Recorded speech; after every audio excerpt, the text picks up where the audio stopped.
Very good evening to all of you. और अभी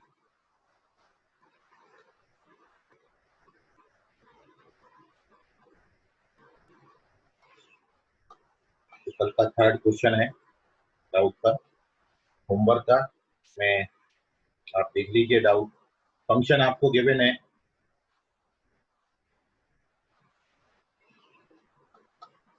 if y equals to cos x into cos 2x into cos 4x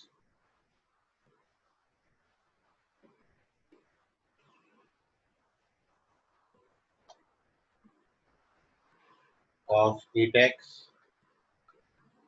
और into cos 16x, then you have to find dy by dx। कितने पे निकालना है? at x equals to pi by 4। Question एक बार check कर लो। चलिए, तो question is based upon the formula trigonometric ratios में एंड आइडेंटिटीज में। आपने ये रिजल्ट पढ़ा है। तो to solve this type of question आप ये रिजल्ट यूज करेंगे।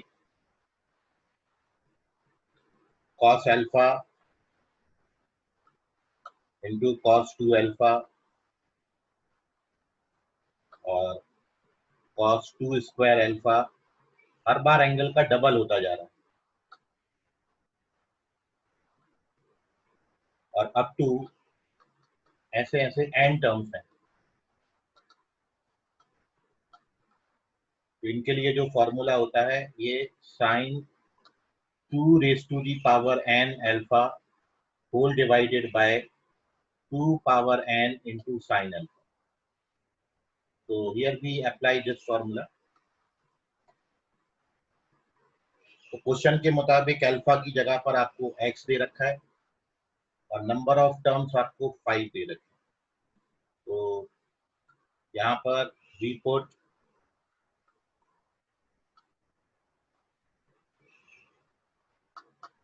therefore our y which is given cos alpha cos 2 alpha up to cos 16 alpha, total 5 terms दिए हैं। 5 का प्रोडक्ट है। तो by the above rule it can be written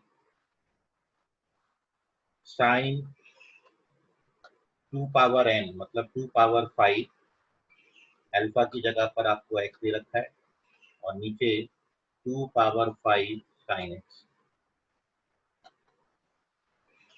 तो ये आपका sin 32x divided by 32 sin x हो जाएगा। तो 16 आएगा ना? क्या बोले?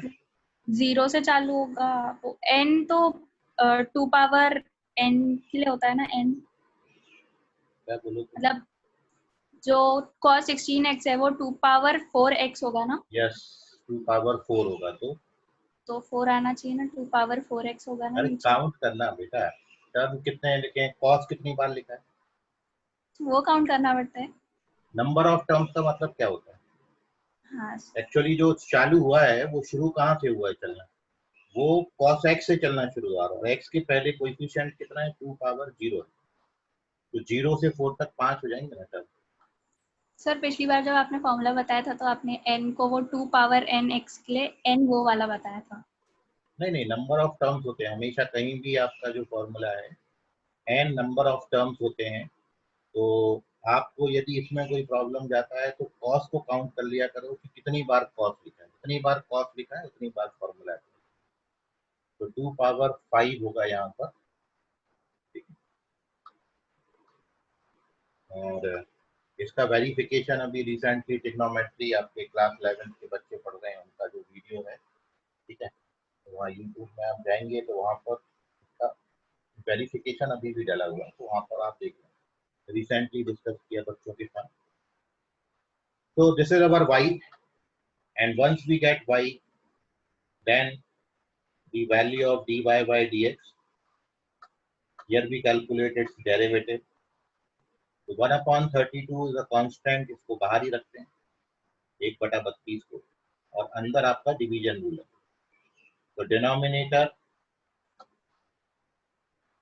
Differentiation of numerator into sin 32x का डेरिवेटिव cos 32x इंटू 32 हो जाएगा। तो ये मैं 32 cos 32x लिखती हूँ। तो denominator differentiation of numerator minus numerator differentiation of denominator upon denominator का square. This is our division rule. अब इसको ज्यादा फर्दर अपन सिंप्लीफाई नहीं करेंगे, सीधा dy by dx का value at x equals to pi by 4 निकालेंगे। तो therefore the value of dy by dx at x equals to pi by 4, when we put x equals to pi by 4, x की जगह पर पाई by 4 डाल दीजिए। 1/32 बाहर ऐसा है, और अंदर जब अपन अप्लाई करेंगे तो ये जो 32x लिखा हुआ है, यहाँ पर x की जगह पर आपने पाई बाई 4 डालना है। तो पाई बाई 4 डालोगे तो ये 8 पाई आ जाएगा, और cos 8 पाई का वैल्यू जो है वो 1 होता है, और साथ में sin पाई बाई 4 1/√2 होगा। ठीक, सो ये 32/√2 बनेगा, और माइनस ये टर्म आपकी 0 हो जाएगी, होल डिवाइडेड बाय 1/√2 का स्क्वायर 1/2। अब आप ये पूरी टर्म कैंसिल कर लें, 32 से 32 कैंसिल हो जाएगा, 2/√2 बनेगा जिसका वैल्यू √2 आएगा। इसके बाद केवल कैलकुलेशंस हैं, कोई डाउट है तो पूछ लीजिए। आंसर √2 आता है। सर इसको लॉग वाले इसमें कर सकते हैं? क्या बोले? लॉग से ट्राई किया तो नहीं आया था। लॉग से ट्राई क्यों किए? जब फॉर्मूला आपको पता है, लॉग में जब ट्राई करने जाओगे तो और दिक्कतें फंस जाओगे। 5 टर्म कहाँ तक उसको आप, और फिर डिनोमिनेटर में भी जो टर्म बनती है उसकी वैल्यू कहाँ से लाओगे, है ना। और कहीं ना कहीं जो है वो 0/0 फॉर्मेट ले लेगा, क्योंकि यहाँ पर 2 अल्फा बन रहा है, और पाई बाई 4 पे 2 अल्फा की वैल्यू जो है वो नॉट डिफाइंड हो जाती है पाई बाई। ठीक है, आप इस तरीके से जाएंगे तो आपका वो 0/0 का फॉर्मेट नहीं बनेगा, अदरवाइज बड़े फंस जाओगे। मैंने आपको ये बोला था कि क्वेश्चन ओवरऑल अब मैं जब आप दूंगा तो आप कंफ्यूज नहीं होइएगा। ये क्वेश्चन देने के पहले मेरा एक स्टेटमेंट आपको ये था कि ओवरऑल जब कंसेप्ट पर बेस्ड क्वेश्चन आएंगे तो आपको ये थोड़ी याद रहेगा कि this is based upon logarithmic differentiation. ठीक है, तो ट्रिग्नोमेट्री का जो रूल है, रिजल्ट है, वो आपने यहाँ पर लगा, उससे आप बड़े इजीली बच के निकल जाओगे और आपका आंसर।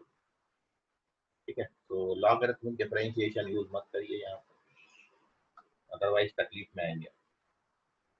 क्योंकि कॉट बनता है, कॉट 90 बनेगा, कॉट 90 भी 0 होगा, और लेफ्ट हैंड साइड में जब आप लॉग दोगे तो 1/y बनेगा, और वो भी 0 हो जाएगा। जब डिनोमिनेटर में 0 कोई टर्म बन जाती है, नॉट डिफाइंड बनता है, तो आप उस तरीके से उसको फर्दर प्रोसीड नहीं कर सकते। इन्फिनिटी नहीं बनना चाहिए, बोथ साइड इन्फिनिटी बनेगा इस केस में। ठीक है, तो इसलिए आपका नहीं आता, 1/√2 नहीं आता, योजित √2 आएगा आंसर। एक बार चेक करिए। ठीक है संकेत तुक्कर, तुमको क्लियर हो गया अभी? Yes sir. और कोई डाउट किसी को है होमवर्क वाले कल क्वेश्चन जो हमने डिस्कस किए? सर बोलिए सर। सर जो इसमें जो cos इंटू cos 2x वाला जो फॉर्मूला है वो साइन के लिए भी है क्या? क्या बोले? नहीं नहीं, साइन के लिए नहीं है, ये केवल कॉस के लिए ही फॉर्मूला है। ठीक है, जब साइन वाले कोई टर्म्स आते हैं तो पहले अपन उनको कॉस में कन्वर्ट करेंगे और लगेगा यही फॉर्मूला। जब आपको साइन में ऐसी प्रोडक्ट की सीरीज आती है तो पहले उनको कॉस में कन्वर्ट किया जाता है और फिर लगते हैं अपना यही वाला फॉर्मूला। ठीक है, अरे हाँ ना तो बोलो। हाँ चलिए, सो नेक्स्ट हेडिंग है अपना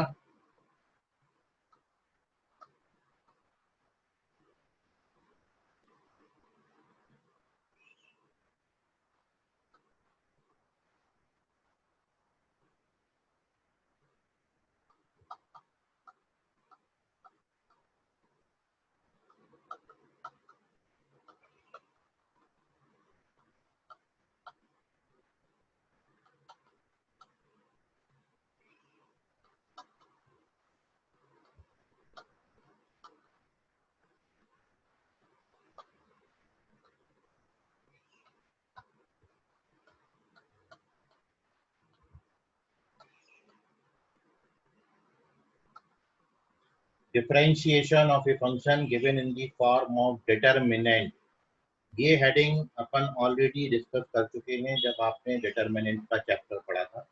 वहां पर ये हेडिंग आपने पढ़ा था डिफरेंशिएशन ऑफ डिटरमिनेंट। डिटरमिनेंट का डिफरेंशिएशन भी किया है आपने, डिटरमिनेंट का इंटीग्रेशन भी किया है, डिटरमिनेंट का समीशन भी आपने किया। तो ये हेडिंग हम ऑलरेडी वहां पर डिस्कस कर चुके हैं, ठीक है। फिर भी मैं एक इंट्रोडक्शन आपको इसको दे रहा हूँ, और ये हेडिंग हमने फिर से यहाँ पर इसलिए डिस्कस किया ताकि और भी अब हम डिफरेंशिएशन यहाँ पर पढ़ रहे हैं तो उसके अच्छे लेवल के क्वेश्चन अपन कर सकें। So here the next heading is differentiation of a function given in the form of determinant. So if function y इस तरीके से एक 3/3 का डिटरमिनेंट आपको दिया है, यहाँ पर f of x, g of x, h of x, they are function of x. Also मैंने सेकेंड रो में भी p of x, q of x, another functions of x ले लिए, और ux, vx और wx, ये 9 के 9 they are the function of x।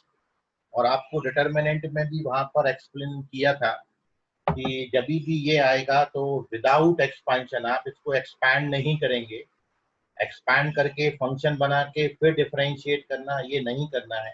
अपन इसको डिटरमिनेंट के टर्म्स में ही रख के डिफरेंशिएट करेंगे।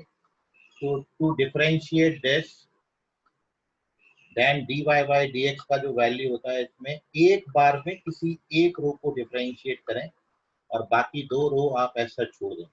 जैसे मैं यहाँ पर फर्स्ट रो को x के रिस्पेक्ट में डिफरेंशिएशन किया हूँ, तो f डैश, g डैश और h डैश x लिख दिया। उसके बाद आपका सेकंड और थर्ड रो बिल्कुल ऐसा रहेगा। नेक्स्ट डिटरमिनेंट में आप सेकंड रो को डिफरेंशिएट करिए, r डैश x, और फर्स्ट और थर्ड रो ऐसा छोड़ देंगे। यहाँ पर सेकंड और third row remains as such, इनको हाथ नहीं लगाना। एक बार में कोई एक रो को डिफरेंशिएट करिए। जब अपन इसको सब्जेक्टिवली या थ्योरेटिकली पढ़ते हैं तो थोड़ा सा लिखते वक्त, समझते वक्त ज्यादा लगता है, लेकिन जब आप इसको अभी क्वेश्चन में यूटिलाइज करेंगे तो इतने समय में तो हम क्वेश्चन भी सॉल्व कर ले जाएंगे। एंड लास्ट थिंग, प्लस यहाँ पर फर्स्ट रो ऐसा छोड़ दीजिए, fx, gx, hx। Second row भी ऐसा आ जाएगा, p q r। ये फंक्शन ऑफ x है, इसलिए साथ में हमने x लिखा है, वेरिएबल x के फंक्शन हैं ये। और फिर थर्ड रो का डिफरेंशिएशन करेंगे, u डैश, v डैश और r dash, sorry w dash, w dash, third row differentiate. तो एक बार में आप एक रो को डिफरेंशिएट करिए और इस तरीके से इसको ओवरऑल तीनों का सम फाइनली जब हम कैलकुलेट करेंगे then we get the answer. And आपको ये भी बताया था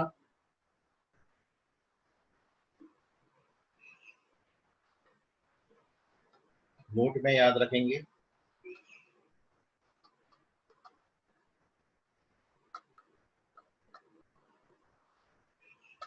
above differentiation can also be done by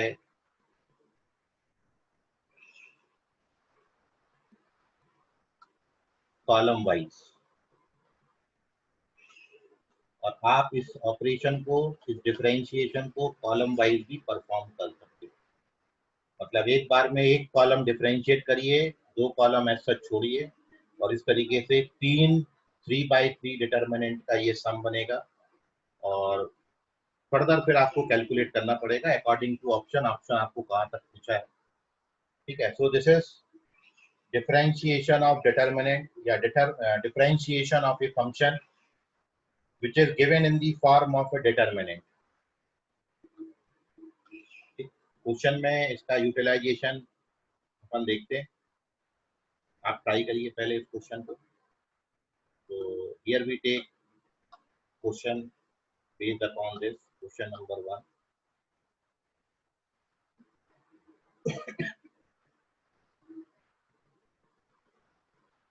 question देखिए. इफ f of x आपको गिवन है 3/3 का determinant x, x square, x cube, function of x है ये 3, 1 2x 3x स्क्वायर और 0 2 6x. तो आपको बताना है कि f डैश x का वैल्यू कितना है. पूरा सिंप्लीफाई करिए और फाइनल आंसर बहुत छोटा सा आएगा. सिंप्लीफाई करते रहिए उसको और आंसर करें इस क्वेश्चन का. और थ्योरी में आपको कोई डाउट है तो पूछिए. If you have any doubt in the theory. ठीक. दूसरी बार ये रिवाइज हुआ. एक बार अपन ने डिटर्मिनेंट में पढ़ा था, अभी अपन डिफरेंशिएशन में पढ़ रहे हैं इस चैप्टर को, इस टॉपिक को. हाँ बोलो, कोई डाउट है किसी को? सर कॉलम वाइज और रो वाइज कब करेंगे? कभी भी कर सकते हैं, जब आपकी मर्जी हो. डिफरेंशिएशन आपको कॉलम वाइज भी कर सकते हो, कोई फर्क नहीं पड़ता, आंसर सेम आएगा. चाहो तो आप इस क्वेश्चन को कॉलम वाइज करके देख लो. ठीक है. और या डिफरेंशिएशन आप रो वाइज भी कर सकते हैं. याद रखें एक बार में लेकिन एक ही ऑपरेशन परफॉर्म करना है. ऐसा नहीं पहली रो को रो वाइज कर दिया फिर पहला कॉलम वाइज कर दिया, इस तरीके से नहीं करें. रो ऑपरेशन लगाएंगे तो हर बार रो से करना है, कॉलम करेंगे तो हर बार कॉलम वाइज. ठीक है नेहाल, समझ गया? यस सॉल्व करिए इस क्वेश्चन को. दो आंसर आए हैं, सिल्वी गुप्ता और योजित, बोथ आर करेक्ट. दोनों सही हैं. दो लोगों का आंसर आया, बाकी लोग भी करें.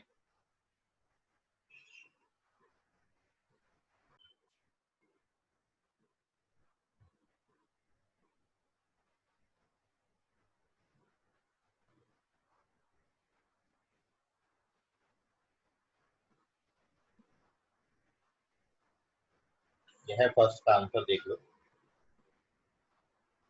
6x स्क्वायर आता है. एक बार में एक रो डिफरेंशिएट कर दीजिए और फिर उसको ओपन कर देंगे तो फाइनल आंसर 6x स्क्वायर है. This is question number 2. इस क्वेश्चन में again you have to find f dash x.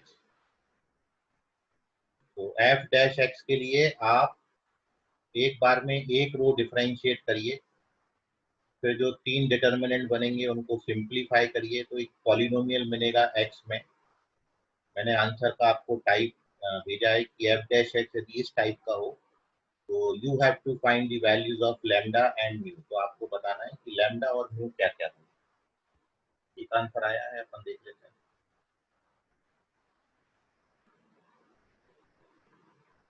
Silvi Gupta क्या लिखा है ये? सर ये लैम्डा और म्यू की वैल्यू.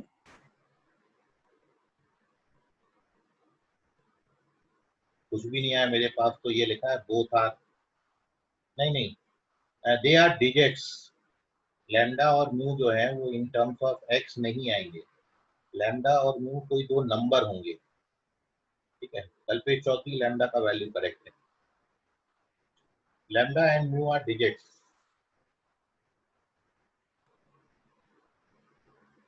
0 से 9 तक ये कोई भी एक डिजिट हो सकता है.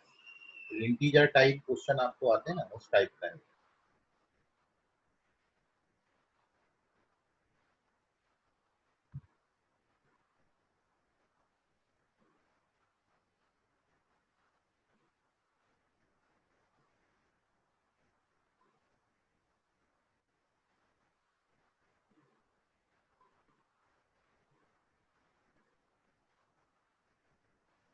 सुशांत ठाकरे चेक करें, लैम्डा रॉन्ग है. कल्पेश चौधरी, म्यू का value correct.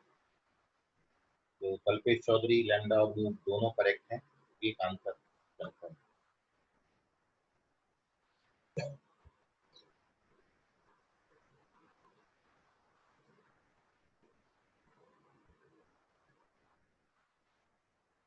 Sameer Kamle correct है। तो हो गए वैल्यू, 3 और बचे।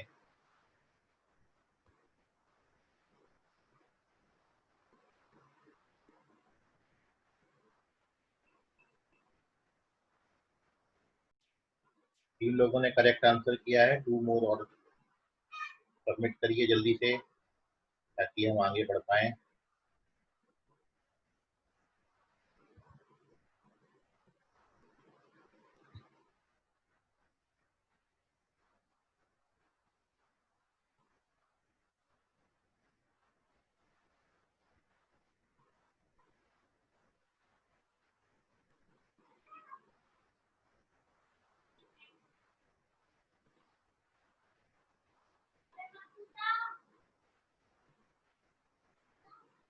संकेत खुद का चेक करो, लैम्डा रॉन्ग है। नेहाल कामले लैम्डा म्यू दोनों करेक्ट है। Very good Nehal. संकेत खुद कर, you have to check lambda wrong.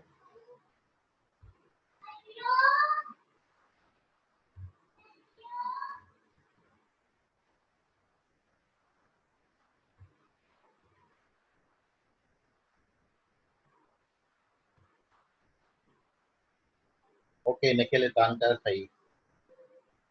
Nikhil Tankar lambda and mu both are correct and now answer की बारी है। तो लैम्डा और म्यू जो है वो आते हैं रिस्पेक्टिवली। लैम्डा की वैल्यू 3 आती है और म्यू की वैल्यू 2 आती है। तो final answer of this question is f dash x का value 3x square plus twice of a square plus b square plus c square into x। This is the correct value, lambda 3 mu 2। अभी आप में से किसी को कोई doubt है तो बताइए।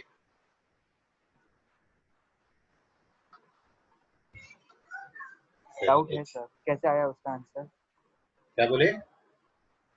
सर नहीं समझा ये क्वेश्चन। समझे ही नहीं? कुछ भी नहीं किया तुमने? सर किया ना।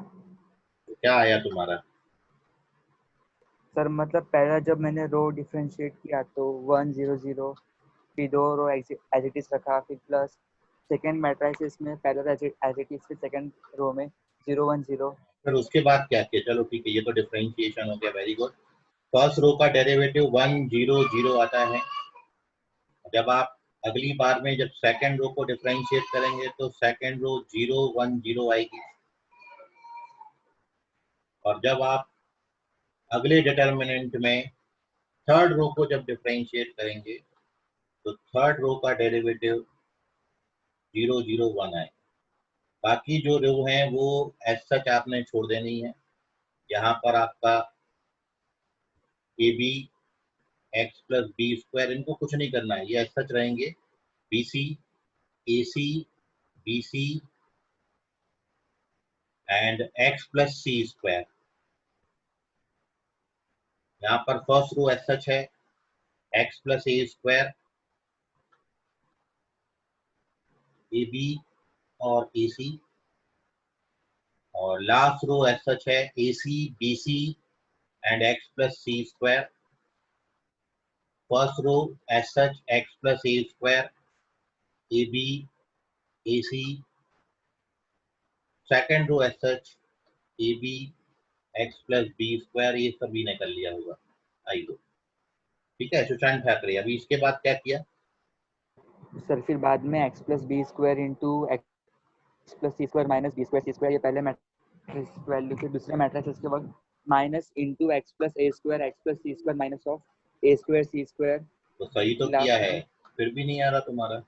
यही तो करना था। कैलकुलेशन ये मिस्टेक हो गया बीच में। हाँ, ये पहले डिटर्मिनेंट की वैल्यू आएगी, दूसरे डिटर्मिनेंट का value x plus a square into x plus c square minus a square c square आएगा। बिल्कुल सेम तो कैलकुलेशन।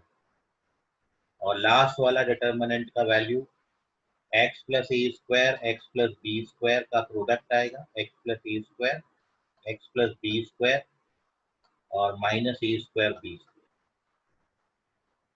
और अब आप जब इसको ओपन करेंगे तो यहाँ पर ये x square b square plus c square x और b square c square cancel हो जाएगा। दूसरे वाले टर्म में बिल्कुल सेम एक्स स्क्वायर और ए square plus c square x, और लास्ट वाला टर्म बिल्कुल सेम आएगा एक्स स्क्वायर और ए स्क्वायर प्लस बी स्क्वायर। बताइए बड़े बच्चा क्या, इसको अरेंज कर दीजिए तो x square plus x square plus x square 3 times of x square आता है, और एक्स वाले सारे टर्म्स में एक्स कॉमन ले लोगे तो ये सब डबल हो जाएंगे क्योंकि दो दो बार आए, और इस तरीके से directly we get the answer. ठीक है सुशांत, समझ गया अभी? हाँ सर, देख वो लीजिए सेकंड कहाँ टर्म के पर। टाइम पे मैंने माइनस साइन लिख दिया गलती से। ओके चलिए, तो दिस इज दी सॉल्यूशन। देख लें एक बार, कोई डाउट है कहीं पर तो पूछ लें। 3/3 का डिटर्मिनेंट रो वाइज डिफरेंशिएट किया, एक बार में एक रो डिफरेंशिएट की, दो रो ऐसा छोड़िए, ऐसा 3 बार होगा, और उसके बाद आपने क्वेश्चन वही नहीं छोड़ना है, ये 3/3 डिटर्मिनेंट को आपने उसकी वैल्यू फाइंड करनी है, क्योंकि determinant is a single number, तो उसको जब आप कैलकुलेट करेंगे तो ये आपका फर्स्ट रो का, ये फर्स्ट डिटर्मिनेंट की वैल्यू आती है,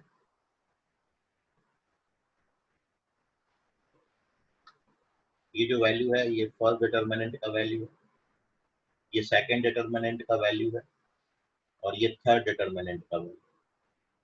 अब इनके ब्रैकेट्स ओपन करके अरेंज कर दीजिए, then you get the answer. ये पहला डिटर्मिनेंट सॉल्व होगा, सिंपलीफाई होगा तो इतना बनाएगा, सेकंड से इतना मिलेगा, और थर्ड डिटर्मिनेंट से इतना। अब इनको अरेंज कर दीजिए, 3 बार एक्स स्क्वायर आया है, और फिर 3x के टर्म्स में उसमें x कॉमन ले लें, then you get the answer. चलो, तो नेक्स्ट है क्वेश्चन नंबर 3। डिटरमिनेंट सिंपलीफाई करके भी कर सकते थे। देखिए हर बार अपन ने अप्रोच वो करनी है कि ये जो डिटर्मिनेंट है 3/3 का आपको जो दिया था, आप इसको सिंपलीफाई कर लोगे, क्योंकि इसमें बहुत सारे कांस्टेंट हैं, लेकिन जब सारी जगहों पर x के फंक्शन दिए होंगे तब आपके लिए कैलकुलेशन बहुत लेंदी हो जाएगा। मैं धीरे धीरे उस सवाल पे भी आ रहा हूँ। ठीक है, तो हमेशा अप्रोच वो रखो जो आप हमेशा करें, क्योंकि आप पूरा एक्सपैंड करके उसको डिफरेंशिएट करोगे तो आगे बहुत तकलीफ में आ जाओगे, और आगे कुछ फंक्शन में आपको ऐसे दूंगा जिनका एक्सपेंशन लगभग नामुमकिन जैसा हो जाए, तो इसलिए आप उसको सीधा सीधा यही रूल से डिफरेंशिएशन करिए, और अपनी अप्रोच में यही रखें ताकि कंफ्यूजन ना हो आगे चल के। तो वैसे भी कर सकते, कोई दिक्कत नहीं है, फाइनल आंसर वैसे भी आता है, दोनों तरीके सही है, लेकिन मैं आपको सजेस्ट करूंगा कि आप इसको पहले डिटर्मिनेंट के डिफरेंशिएशन जैसा करिए रो वाइज, फिर अरेंज करिए तो जल्दी हो जाए। Now the next question, function है हमारा let F of X equals to 3/3 का डिटर्मिनेंट है X cube sine X cos x whole divided by 6 minus 1 0 and p square pq,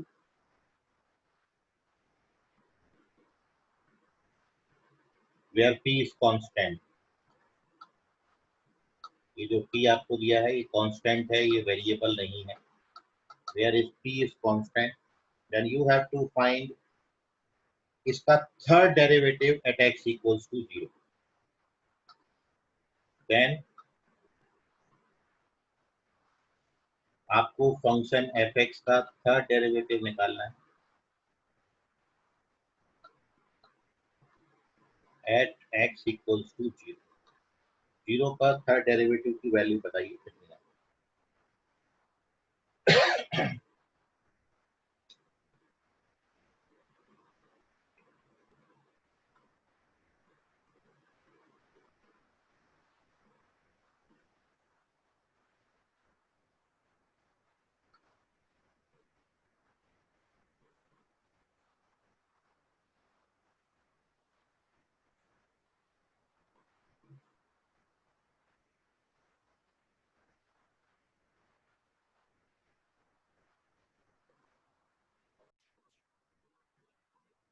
Sameer Kamle correct, Ankesh Lonare correct, Silvi Gupta correct, तकलीफ अशरफ करेक्ट, वेरी गुड। चार answer आए और one more required.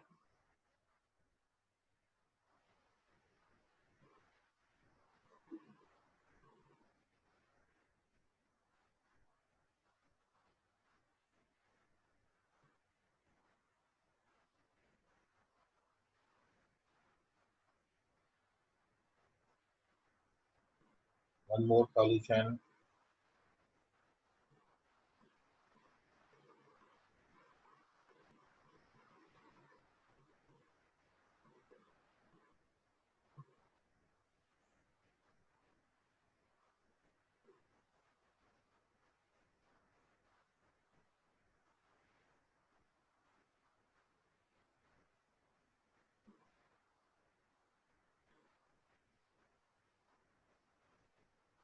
Kalpesh Chaudhary, correct. Very good.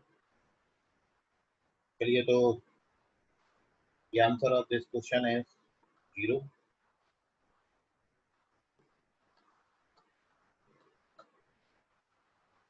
The 3 by 3 के determinant third derivative of this function with respect to x equals to 0 is 0.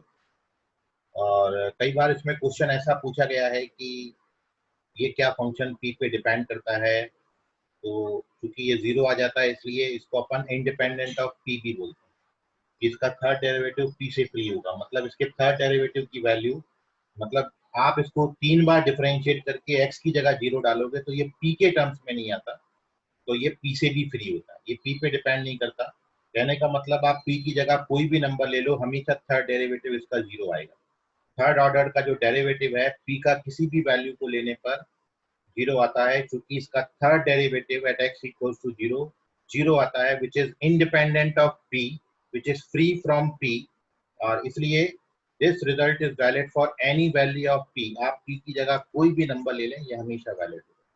और बाकी आप solution की बात करोगे तो ये क्वेश्चन और भी ज्यादा सिंपल था, क्योंकि यहाँ पर आपको दो रो कांस्टेंट दे दी है, दो रो में कोई भी फंक्शन ऑफ एक्स नहीं, और जब दो रो में फंक्शन ऑफ एक्स नहीं है तो केवल फर्स्ट रो ही 3 बार सीधी सीधी डिफरेंशिएट हो जाएगी. ठीक है, आपको वो ऊपर वाला रूल से आप देखोगे कि जब आप सेकंड रो को डिफरेंशिएट करेंगे तो सेकंड रो के सारे एलिमेंट 0 हो जाएंगे, तो डिटर्मिनेंट का वैल्यू 0 आएगा. और जब आप थर्ड रो को डिफरेंशिएट करेंगे तो थर्ड रो का डेरिवेटिव भी सारा 0 हो जाएगा, सारे एलिमेंट 0 हो जाएंगे थर्ड एलिमेंट रो के, और इसलिए वैल्यू ऑफ डिटर्मिनेंट 0 है. तो इसलिए this is very particular case, जब आपको कोई फंक्शन दिया हो, 3 by 3 का डिटर्मिनेंट दिया हो और उसकी दो पर्टिकुलर रो कांस्टेंट एलिमेंट है, तब आपने केवल फर्स्ट रो को ही 3 बार डायरेक्टली डिफरेंशिएट कर देना. तो कहने का मतलब when we differentiate this function with respect to x,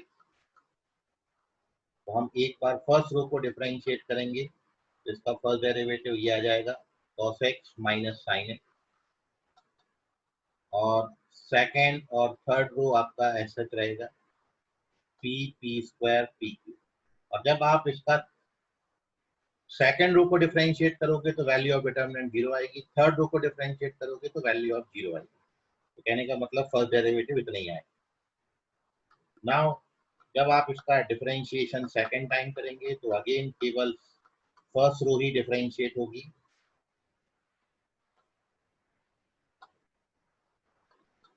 और बाकी दो रो आपने ऐसा लिख देना है. ये सेकेंड टाइम डिफरेंशिएट हो गया, थर्ड टाइम डिफरेंशिएट कर दीजिए और x की जगह पर 0 डालिए. तो जब आप थर्ड टाइम इसको डिफरेंशिएट करेंगे तो इसका derivative 6 minus cos x plus sin x आएगा. 6 minus 1 0 remains as such. p square pq again remains as such, and therefore the value of determinant, the value of third derivative of this determinant at x equals to 0 f triple dash 0, जब आप x की जगह पर 0 डालेंगे तो ये 6 cos 0 1 sin 0 0. तो आप देखते हो यहाँ पर ये दो रो आइडेंटिकल हो जाती है, और इसलिए वैल्यू ऑफ डिटर्मिनेंट 0 आएगा, विच इज फ्री फ्रॉम p. ये p से फ्री हो जाता है, और इसलिए p का आप कोई भी वैल्यू ले लें, हमेशा थर्ड ऑर्डर डेरिवेटिव 0 पर 0 है. तो answer of this question is 0. और अभी आप में से किसी बच्चे को उसको समझने में कोई दिक्कत है, परेशानी है? If you have any doubt तो पूछें उसको जल्दी से। नो सर, डाउट नहीं है। समझ गया सर। ओके समझ गया sir. Okay, now the next question अब आप देखें, क्वेश्चन नंबर 4।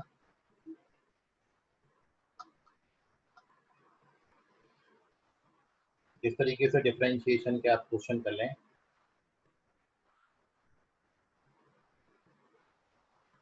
अब ये क्वेश्चन मैं आपको दे रहा हूँ होमवर्क में, ठीक है। क्वेश्चन ये है कि इफ, ध्यान से करिएगा, अच्छा क्वेश्चन है ये। If y is equal to cos ax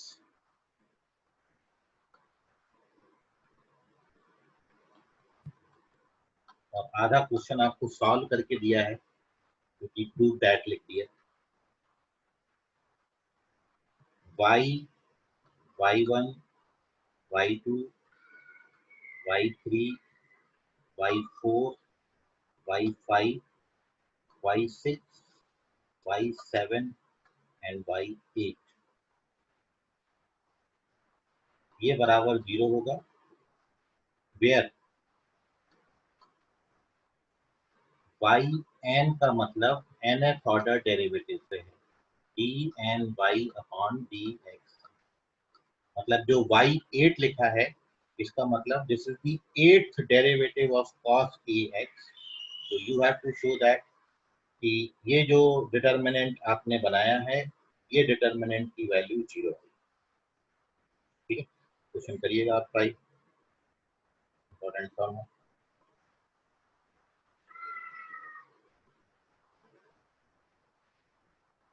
next है क्वेश्चन नंबर 5। क्वेश्चन समझने में कहीं आपको तकलीफ है तो अभी पूछ लीजिए। If f of x equals to, again देखिए 3/3 का डिटर्मिनेंट है, 1 plus X power a, 1 plus 2x power b,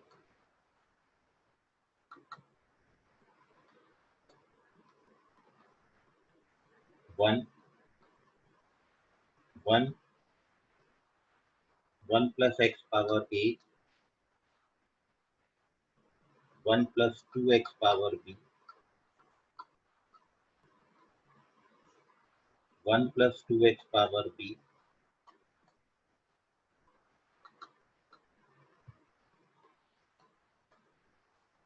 1 plus x power a। इसको खत्म किया। ये फंक्शन आपको दिया है,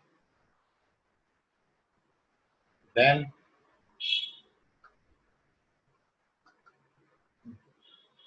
फाइंड, पहला क्वेश्चन है आपका, you have to find the constant term. इस फंक्शन के लिए कांस्टेंट टर्म की वैल्यू कितनी है, कांस्टेंट टर्म और फिर कोएफिशिएंट ऑफ x।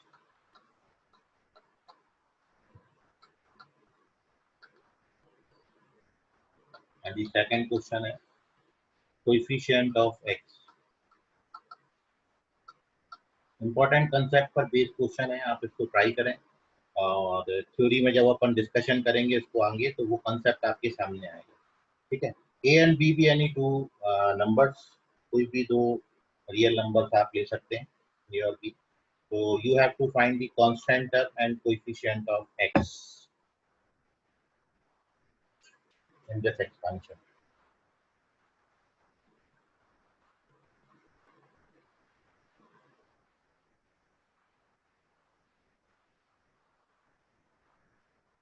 और एक और लिखेंगे क्वेश्चन, ये भी अगेन इंपॉर्टेंट क्वेश्चन है जो मैं आपको दिया,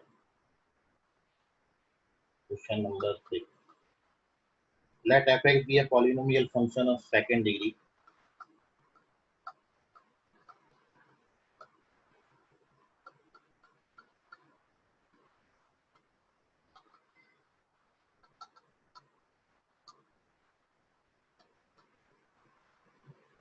मतलब एक quadratic. If f of 1 is equals to f of minus 1,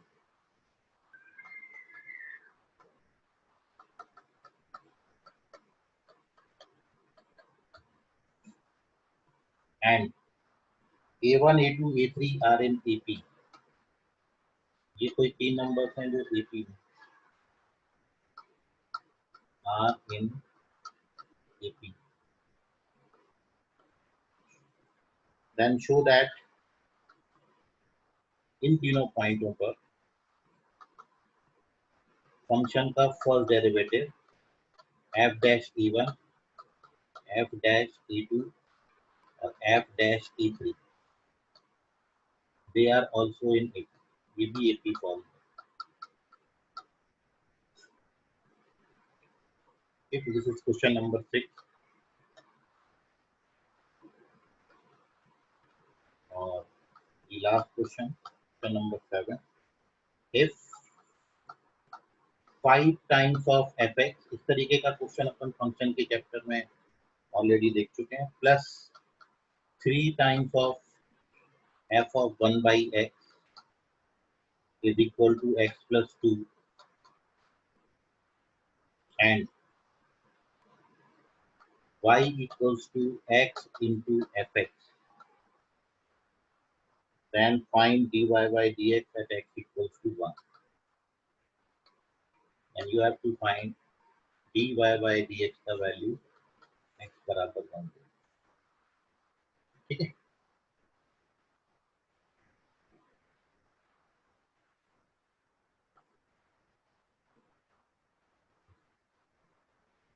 क्या लिखा है तुमने?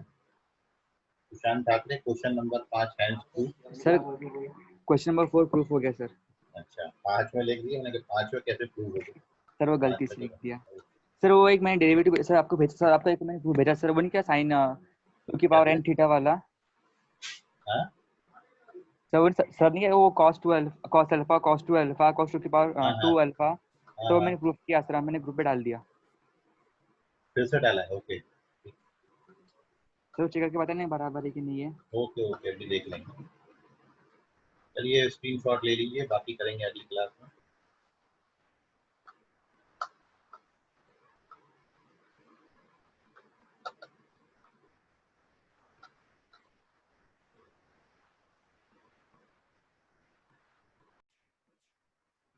ये कल का डाउट का क्वेश्चन था. 5/4 पे इसका वैल्यू निकाला था. 5 टर्म थे. ये फॉर्मूला अपन ने अप्लाई किया और अप्लाई करने के बाद here we get the value. ये dy by dx का वैल्यू √2 आता है. Again here we discuss the derivative of a function given in the form of determinant. तो एक बार में एक रो डिफरेंशिएट करनी है और बाकी 2 रो ऐसे छोड़ के चलेंगे. और ये आप ऑपरेशन कॉलम वाइज भी परफॉर्म कर सकते हैं, कॉलम वाइज भी कर सकते हैं. उसका बेस ये पहला क्वेश्चन है जिसका आंसर 6x² आता है. और again here this second question भी दिया, f डैश x का वैल्यू निकालना. 6x² है फर्स्ट क्वेश्चन का answer. Answer of the second question है 6x². सॉरी, फर्स्ट क्वेश्चन का 6x². सेकंड में f डैश x फाइंड करना है. तो 3x² plus twice of a² plus b² plus c² x आता है. ये उसका एक्सप्लेनेशन है.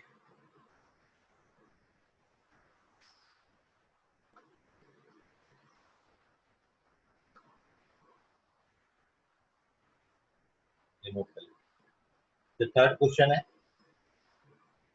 लेटेस्ट. इसमें डिटरमिनेंट की वैल्यू 3/3, डेरिवेटिव का वैल्यू 0 आता है और इसलिए it is 3 from p. p से 3 p. और ये होमवर्क के क्वेश्चन है. Question number 4, 5, sir 6. Sir question number 4 समझाओ ना वापस से एक बार. क्वेश्चन नंबर 4 में y1 का मतलब फर्स्ट ऑर्डर डेरिवेटिव है, y2 का मतलब सेकंड ऑर्डर डिफरेंशिएशन है, y3 का मतलब थर्ड ऑर्डर डेरिवेटिव है. सिमिलरली y8 जो लिखा है वो 8th ऑर्डर का डेरिवेटिव है. मतलब फंक्शन को 8 बार डिफरेंशिएट करना है. ठीक है, अभी समझ गया? हाँ सर. हाँ ठीक है. सर क्वेश्चन नंबर 6 भी बता देना. क्वेश्चन नंबर 6 वाला समझा नहीं. 6 में क्या समझना है? सर वो मेरे को स्टेटमेंट समझा ही नहीं, को देख के अजीब लगा. fx एक सेकंड डिग्री का पॉलिनोमियल मतलब एक क्वाड्रेटिक दे रखा है और उसमें 1 पर और -1 पर उस फंक्शन की वैल्यू सेम आ रही है। 3 नंबर्स हैं वो एपी में है, तो उन तीनों नंबर पे फंक्शन का फर्स्ट डेरिवेटिव भी एपी में आता है, ये शो करना।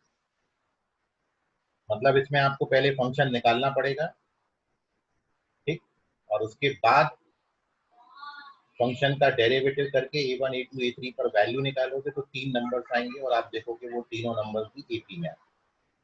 ठीक है, ठीक है सर।